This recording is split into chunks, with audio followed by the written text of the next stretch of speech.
구독자 여러분 반갑습니다. 돈포개 부동산 시작합니다. 첫 번째, 보유세와 재산세 완화가 내일 발표된다고 합니다. 그 부분 한번 보도록 하고요. 두 번째, 규제 완화가 공식적으로 떴습니다. 이 부분 설명해 드리도록 하겠습니다. 공약을 다 지키려고 하는 건지 아직 의구심이 들지만 어쨌든 새로운 규제나 세금 완화에 대한 이슈로 부동산 시장이 뜨겁습니다. 윤석열 당선인에게 주목을 하고 있는데요. 우리가 원하는 것은 부동산 안정화입니다.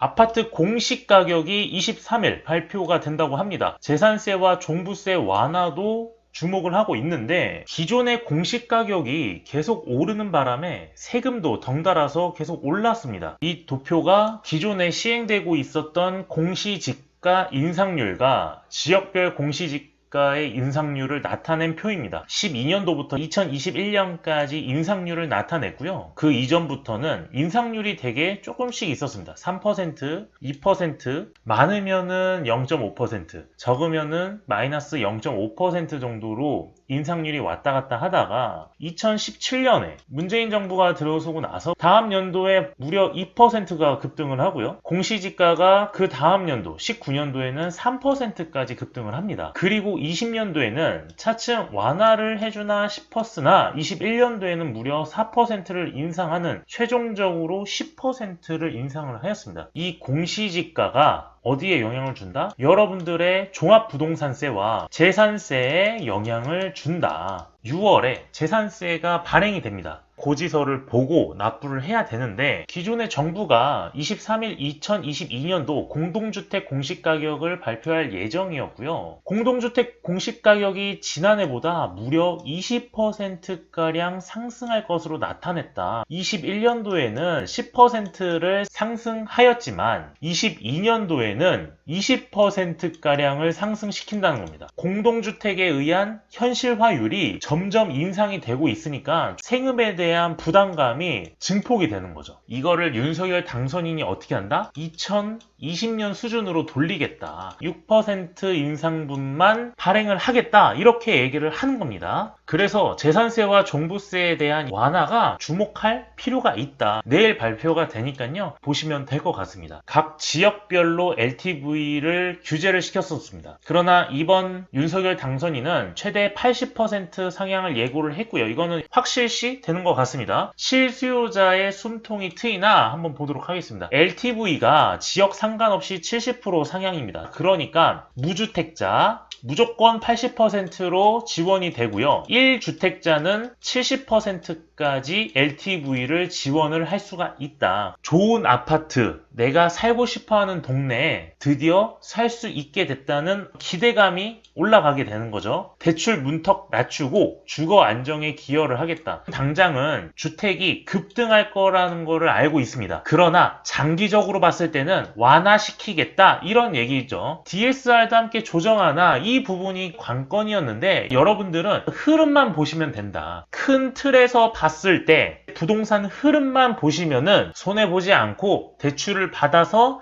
좋은 지역에 살 수 있다. 이렇게 기억을 하시면 될 것 같아요. DSR 규제 비율 넘으면 대출 자체가 불가능했다. LTV를 100% 해주든 120%를 해줘도 DSR의 차등 규제로 인해서 LTV를 아무리 풀어줘도 DSR에 걸려버리면 대출이 나오지 않았다. 윤석열 당선인이 얘기를 했습니다. DSR 5억까지 풀겠다. 수요자 어떻게든 돈 갚을 수 있기 때문에 DSR 풀겠다. 공식적으로 나온 겁니다. 서울경제에서 단독 보도가 됐고요. 기존 정부는 DSR 추가 규제를 1단계에서부터 2단계까지 진행을 하려고 했습니다. 그리고 다가오는 7월 달에 무려 2단계를 적용시켜서 총 대출액이 1억 원 초과가 되면은 규제를 할 수 있게 막아놓는 정책을 했었는데 이제 다가오는 7월에 대비를 해서 당선인이 총 대출액 5억 원 초과 대출자 플러스 주택담보대출 40년 이상 초장기 적용까지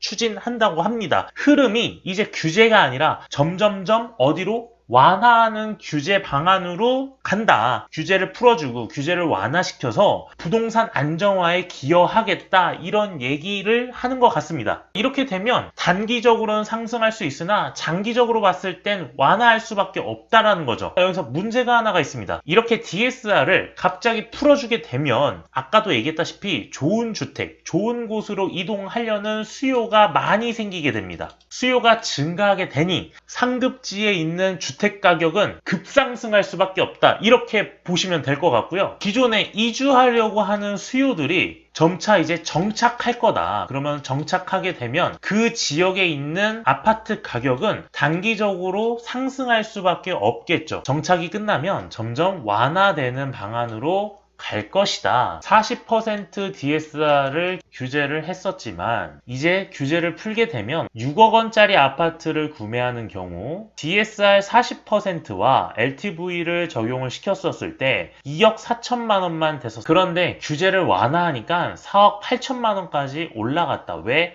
LTV가 얼마까지? 80%까지 적용하기 때문에 대출이 나온다. 그러니까 원하는 지역에 갈 수 있다라는 기대감이 생기게 되는 거죠. 수요가 당연히 급증할 수밖에 없습니다. 최근에 재건축 재개발 이슈가 뜨겁게 달아오르면서 오세훈표 서울시장의 규제 완화 계획, 즉 신속 통합 계획에 후보지가 적극적으로 지원을 해준다고 합니다. 이렇게 빠르게 지원을 하고 취임식도 하지 않았는데 이렇게까지 추진하려고 하는 이유가 뭘까? 그거는 공약에 있습니다. 윤석열 당선인의 부동산 정책 공약인데요. 주택 250만 호를 공급을 해야 되고요. 1기 신도시에 10만 호를 추가 공급을 해야 됩니다. 그럼 총 얼마가 공급이 돼야 되는 거냐면은 250만 호가 공급이 돼야 되는 거죠. 지금부터 250만 호를 공급을 하려면 대통령의 재임 기간을 봤었을 때 1년에 주택을 공급할 수 있는 양이 대략 50만 호에서 60만 호 정도가 됩니다. 그럼 250만 호는 충분히 공급을 할 수 있으나 서울에 주택을 건설할 수 있는 땅이 없다고 얘기를 했어요. 그러면 이 부분이 어디로 가냐면은 공공택지를 개발하거나 재건축, 재개발, 민간 분양, 공공임대 등으로 계속 공급을 해줘야 되는데 여기서 주목해야 될 거는 재건축, 재개발의 속도를 내는 겁니다. 약 50만 호를 공급을 할 수 있고 빠르게 추진을 할 수 있기 때문에 이 재건축, 재개발에다가 집중을 하는 거죠.